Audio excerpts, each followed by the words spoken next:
लाडली बहना योजना के अंतर्गत हमने निर्णय लिया है कि सभी लाडली बहनों को 450 रुपये में हम गैस सिलेंडर दें। उसके लिए भी हमने बजट में प्रावधान किया है। अभी गैस की टंकी लगभग 848 रुपये में मिल रही है और इसमें 450 रुपये लाडली बहनों को देना पड़ेंगे। 398 रुपये इसमें राज्य शासन उनका जो प्रतिपूर्ति देगा। इसमें लगभग 160 करोड़ का व्यय होगा। तो लाडली बहनों को जो हमारी घोषणा थी सब्सिडाइज रेट पर गैस की टंकी देने की, उसको भी आज कैबिनेट ने मंजूरी देते हुए लगभग 160 करोड़ का इसमें प्रावधान बजट में किया गया। आप अभी जानते हैं कि हमने अभी पहले उज्जैन में इन्वेस्टर मीट की, फिर जबलपुर में इन्वेस्टर मीट की है और उसमें काफ़ी अच्छा इन्वेस्टमेंट आया है। विशेषकर जोनल में करने से फ़ायदा ये कि स्थानीय उद्योग और स्थानीय उद्योगपतियों को भी मौका मिलता है और इसी को ध्यान में रखते हुए माननीय मुख्यमंत्री जी ने ये निर्णय लिया कि हम जोनल इन्वेस्टर मीट करें। 28 अगस्त को ग्वालियर के अंदर इन्वेस्टर मीट है और मुझे उम्मीद है कि क्योंकि ग्वालियर और दिल्ली के बीच की दूरी बहुत कम हो गई है अच्छी सड़कें बनने के कारण, तो यहाँ पर दिल्ली से काफ़ी इन्वेस्टमेंट आने की संभावनाएं हैं। हमारे पास वहाँ लैंड है, सब्सिडाइज रेट पर हम लैंड भी देंगे और अन्य सुविधाएं भी जो इन्वेस्टमेंट में हमने दी है उसके लिए हमें उम्मीद है कि बहुत सफल हमारी इन्वेस्टर मीट होगी। 28 अगस्त को ग्वालियर में है। भारत बनाने में राज्यों का योगदान बड़ा महत्वपूर्ण है और इसलिए जितनी भी कल्याणकारी योजना है, विशेषकर गरीबी उन्मूलन की, उसके ऊपर राज्य सरकारें बहुत अच्छी तरीके से काम करें, जिससे कि विकसित भारत का हमारा सपना है वो जल्दी पूरा हो सके।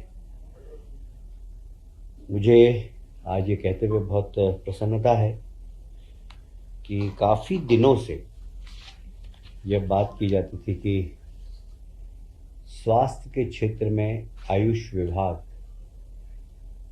वह हर जिले में काम नहीं कर रहा है। कुछ सिलेक्टेड डिस्ट्रिक्ट थे जहाँ पर काम होती थी। आज कैबिनेट ने निर्णय लिया है कि सभी जिलों में आयुष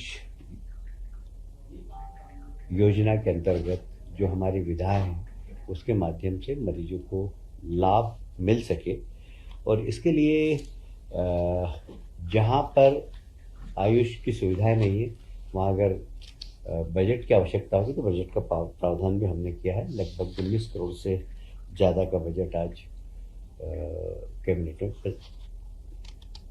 एक और सक्षम आंगनवाड़ी पोषण योजना जो हमारी, उसके अंतर्गत आंगनवाड़ी में काम करने वाली जितनी भी हमारी बहनें हैं उनके लिए आज एक महत्वपूर्ण निर्णय लिया गया है। प्रधानमंत्री बीमा योजना, विशेषकर प्रधानमंत्री जीवन ज्योति बीमा योजना व प्रधानमंत्री सुरक्षा बीमा योजना, इसके अंतर्गत सभी बहनों को कवर किया जाएगा। इसकी लगने वाले प्रीमियम राज्य सरकार वहन करेगी और इससे आप जानते हैं कि जीवन ज्योति योजना के अंतर्गत यदि किसी बहन के साथ कोई ऐसी घटना हो जाए जिससे वो उनका जीवन समाप्त हो जाए या विकलांग हो जाए तो उनको 2 लाख रुपए का जीवन बीमा मिलेगा। उसी प्रकार प्रधानमंत्री सुरक्षा योजना के अंतर्गत भी 1 लाख रुपए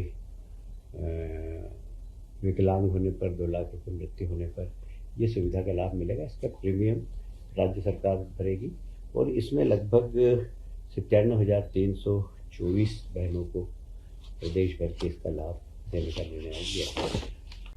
मध्य प्रदेश ग्रामीण सड़क योजना के अंतर्गत आप सब जानते हैं कि मध्य प्रदेश हमेशा अव्वल रहा है।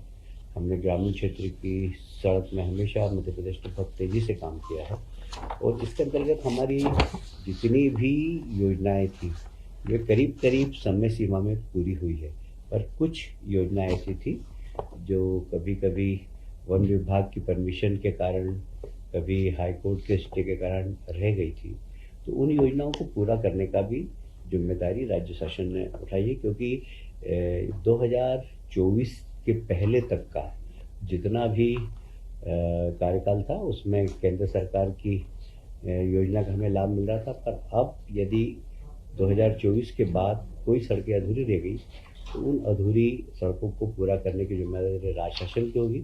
हमने उस जिम्मेदारी को उठाया है और लगभग ऐसी सड़कें जो कि समय सीमा में पूरी नहीं हुई, कोर्ट के कारण या फॉरेस्ट की अनुमति के कारण, उन सब सड़कों को पूरा करने का निर्णय लिया। उसमें लगने वाली राशि जितनी भी होगी, अभी हमें प्राइमरी 56 करोड़ लगी है, पर इसके अलावा अतिरिक्त राशि होगी तो हम ग्रामीण सड़क योजना को पूरी तरीके से निभाएंगे।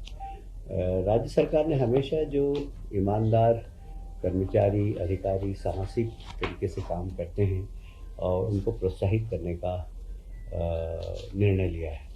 वैसे भी कई बार हमारे शासकीय कर्मचारी, अधिकारी शासन के निर्देश के अनुसार साहसिक तरीके से काम करते हैं, यदि उनकी जीवन लीला समाप्त हो जाती है तो राज्य शासन उनके परिवार की भी चिंता करता है। इसी घटना एक छिंदवाड़ा में हुई थी। छिंदवाड़ा के श्री नरेश कुमार शर्मा एक बोलेरो गाड़ी का पीछा करते हुए जा रहे थे। जब वो आगे खड़े हुए तो वैसे ही बोलेरो ने टक्कर मार दी, उनकी जीवन लीला समाप्त हो गई थी। साधारणतः इस प्रकार की घटना में 10 लाख रुपए का प्रावधान किया जाता है। बाकी हमने निर्णय लिया क्योंकि ये ईमानदारी से शासन के निर्देश का पालन करते हुए अवैध गतिविधियों को रोकने जा रहे थे, तो आज उन्हें 90 लाख रुपए और दिए जाएंगे उनके परिवार को, क्योंकि असमय उनकी मृत्यु हो गई थी। और हमने, जैसा पहले भी आपको अवगत होगा, कि इस प्रकार की राशि उनकी पत्नी को आधी और आधी उनके माता पिता को देंगे। तो 45 लाख रुपए उनके माता पिता को देंगे और 45 लाख रुपए उनकी पत्नी और बच्चों को देंगे। ये एक निर्णय आज कैबिनेट में लिया है। एमपी रूरल कनेक्टिविटी प्रोजेक्ट है जो हमारा, जो गाँव को जोड़ने का, उसमें कई काम अधूरे रह गए हैं, कई काम हमें और भी करना है। तो इसके लिए भी राज्य शासन ने जिम्मेदारी ली है कि केंद्र सरकार की योजना के अंतर्गत जितनी राशि मिलेगी, पर उसमें राज्य सरकार भी जो अधूरे प्रोजेक्ट रह गए हैं उनको पूरा करने के लिए संकल्पबद्ध है और उसके लिए जितनी भी राशि लगेगी उन सब राशि को राज्य सरकार वहन करेगी।